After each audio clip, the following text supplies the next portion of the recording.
Hello, we are going to do a little bit of algebra here, algebra practice and word problems. So I've got my algebraic rearrangements and features of the ocean floor worksheet. It has an example here. So if we look at number one is actually just like our example. And in this case, it tells you that the continental shelf drops 0.12 meters per 100 meters. And up here, it tells you the same thing, right? 0.12 for 100 meters. So I already know that my first fraction is this. And then that's going to equal what we're looking for. So now at 22 meters from the shoreline, how much distance has the continental shelf dropped? So the bottom is our distance, and the amount of dropping is this 0.12. So over the distance of 22.5, how much has it dropped? Here's my x. So you have to isolate and solve for x. Let's look at the next one here. Deepest point of the Grand Canyon is 1.6 kilometers. Deepest point of the Mariana Trench is 1,100 meters. Grand Canyon's deepest point is what percentage of the depth of the Mariana Trench? Well, first of all, these aren't the same units. So first I gotta get them to be equal in units.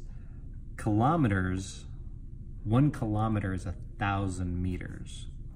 So 1.6 kilometers is equal to 1,600 meters. Now I've got a comparison. 1,600 meters for the Grand Canyon compared to 11,000 for the Marianas Trench. From here, then you can figure out what the percentage is. All right, next one. Sound travels at about 1,500 meters per second through the ocean. How deep is a trench that reflects a sound wave after 6 seconds? Okay, so how deep is a trench that reflects the sound wave after 6 seconds? So we're assuming if we got our boat up here and we've got our ocean floor, the sound wave went down and then bounced back up, taking 3 seconds for each. We also know how fast it travels. So let's see.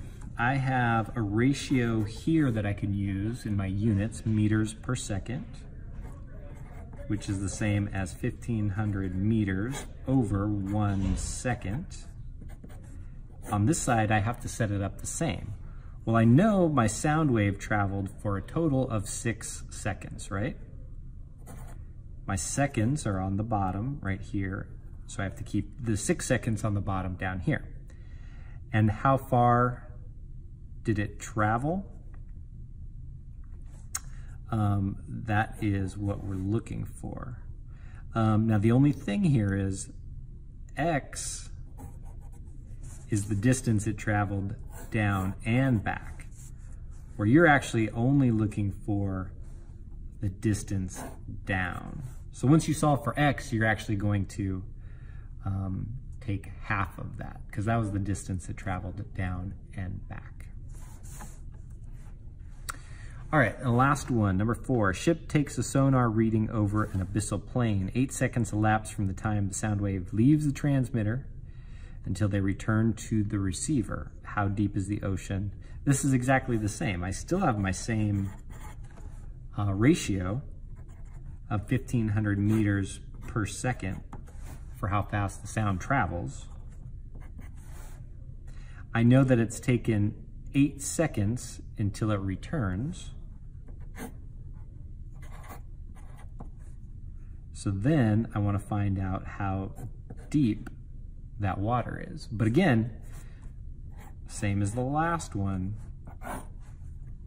it's going to give you, x is going to give you the distance down and back. So you have to take half of x to figure out what the distance down is. All right. I think we're all set. If you have more questions, let me know when I see you. Thank you.